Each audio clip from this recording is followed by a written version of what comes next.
नमस्कार, आप देख रहे हैं संस्कार समाचार। आज सागर की नई कलेक्टर श्रीमती प्रतिभा पाल की पहली जन सुनवाई थी। और जैसा कि आप सब जानते हैं, जब भी किसी शहर में एक नए कलेक्टर आते हैं तो लोगों को भी कलेक्टर से कई उम्मीदें रहती हैं। और कहीं ना कहीं आज ये भी देखने को मिला, जो नई कलेक्टर हैं वो लोगों की उम्मीदों पर खरी उतरती भी दिखाई दी, क्योंकि मैडम जो हैं उन्होंने अधिकारियों को से भी बात की, उनको निर्देश भी दिए। साथ ही जन सुनवाई के दौरान मैडम लोगों के बीच भी पहुंची हैं। और मैडम ने ये भी कहा है कि जन सुनवाई की जो समस्याएं हैं उनका निराकरण जल्द से जल्द होना चाहिए। कि आप कौन से ऐसे केसेस हैं जो आपको ऑन स्पॉट निराकरण किए हैं जन सुनवाई में, और दूसरे आपके ऐसे केसेस जो बचेंगे जिनमें कोई कार्रवाई है या फिर कोई कार्रवाई से आना है, ये जानकारी आप प्रदान सकते हो। अनिवार्यता जन सुनवाई सेक्शन में पहुंच जाए, ये सब हम इंश्योर करेंगे।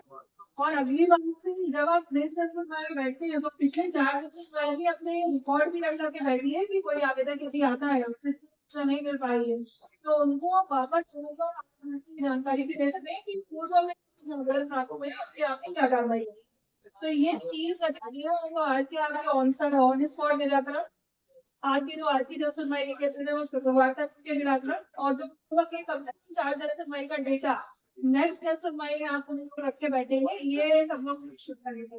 ओआईसी जन सुनवाई और उस दिन आप उसको देख लीजिएगा कि इसके और क्या आपका एसओपी बनाने कोई आदेश निकाल दे तो अकॉर्डिंगली।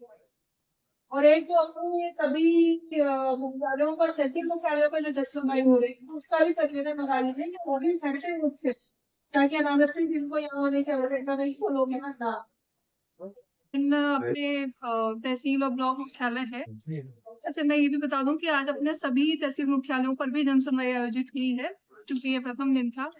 तो आने वाले समय में हम लोगों की अपेक्षा और ये आशा है कि जो आवेदक जहाँ के हैं उनके वही आवेदनों का निराकरण हो जाए।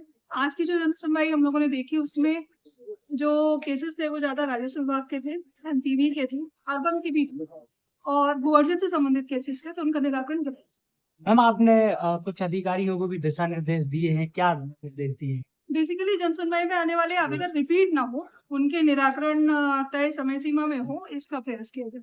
गर्मी के मौसम को देखते हुए किस तरह की व्यवस्था बनाए जाए, क्योंकि बाहर पेयजल की समस्या देखने को मिल रही है, छाए की व्यवस्था कम नजर आ रही है। जन सुनवाई में अगर ऐसी कोई कमी है तो ये कलेक्ट्रेट ऑफिस में ही आयोजित होती है, तो इसकी प्रॉपर व्यवस्था रखेंगे और अपने पास शेड की भी पर्याप्त व्यवस्था। मैडम कल आपने बंडा सिंचाई परियोजना को लेकर ओल्डन डैम का निरीक्षण किया है, क्या व्यवस्थाएं हैं उनके लिए जो समस्या ना हो?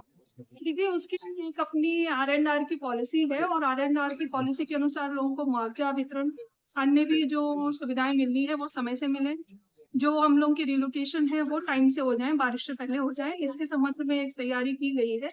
सबसे पहले जिन लोगों के मुआवजा बने हुए हैं उनके भुगतान लगभग 200 करोड़ की राशि है, जो बचे हुए हैं उनके भुगतान हम लोग प्रथम फेज में करेंगे। जो इश्यूज है जिसमें लोगों की शिकायतें हैं या उनका ऐसा कहना है कि कुछ लोगों के मुआवजे छूट गए हैं, तो उसका परीक्षण हम लोग उसके बाद सेकंड फेज में करना शुरू। मैडम खरीदी केंद्र पे अभी शिकायतें आ रही हैं, पोर्टल नहीं चल रहा है तो बड़े किसान पहुंच नहीं पा रहे हैं, क्या दिक्कत जा रही है? खरीदी केंद्रों में जो अपना उपार्जन अभी रबी का चल रहा है उसमें सभी जो अपने उपार्जन केंद्र है वो चालू हो गए हैं। और जो बुकिंग को लेकर के शुरू में दिक्कतें थी, खासकर ऐसे लोग जिनके सैटेलाइट का वेरिफिकेशन बचा हुआ था, तो अपने जिले में सभी सैटेलाइट वेरिफिकेशन कंप्लीट हो गए हैं।